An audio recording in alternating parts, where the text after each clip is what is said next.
আসসালামু আলাইকুম গাইস। প্লেনে তো চাপলাম, এবার প্লেনে চেপে কোথায় এলাম সেটা না হয় পরে বলছি। তার আগে রুমটা তোমাদেরকে একটু দেখাই। দেখো, রুমে এন্ট্রি করতেই প্রথমে রয়েছে ওয়াশরুম।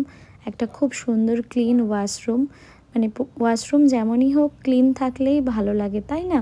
ছোট হোক বড় হোক, তার থেকেও বেশি ইম্পর্টেন্ট হচ্ছে ক্লিন থাকা।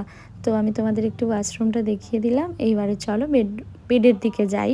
তো এখানে প্রথমেই টিভি রয়েছে, টিভি ক্যাবিনেটও রয়েছে, মানে নিচে ওয়ার্ড্রপ টাইপের রয়েছে, ওখানে টেবিল রয়েছে, বসে যদি কাজ করতে চাও সেই জন্য ব্যবস্থা রয়েছে। এখানে একটা ওয়ার্ড্রপ রয়েছে, মিরর রয়েছে, আর এখানে দেখো চা করে খাওয়ার জন্য যা যা থাকে আর 5টা হোটেলে সেগুলো সবই রয়েছে। আর এই নিচে ভেবেছিলাম হয়তো মিনি ফ্রিজ থাকবে, কিন্তু সেটা নেই। আর এখন হয়তো প্রয়োজন নেই বলেই হয়তো নেই। রুমটাও বেশ পরিষ্কার পরিচ্ছন্ন, জানো তো, আগে থেকেই বুক করা ছিল আমাদের এই রুমটা। রুমের পাশে থাকা এই ল্যান্ডলাইন ফোনগুলো আমার ভীষণ ভালো লাগে, জানো তো। খুব ইচ্ছে নিজের বেডরুমেও একটা করব। নতুন একটা জায়গায় এলে যতই ভালো রুম দেওয়া হোক না কেন বা যাই থাকুক না কেন, কেমন একটা ফিল হয়।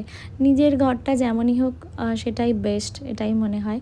তো আমাদের রুমটাও তোমাদের দেখিয়ে দিলাম। আর এই যে আমি একা আসিনি, মিস্টার খানও এসেছে।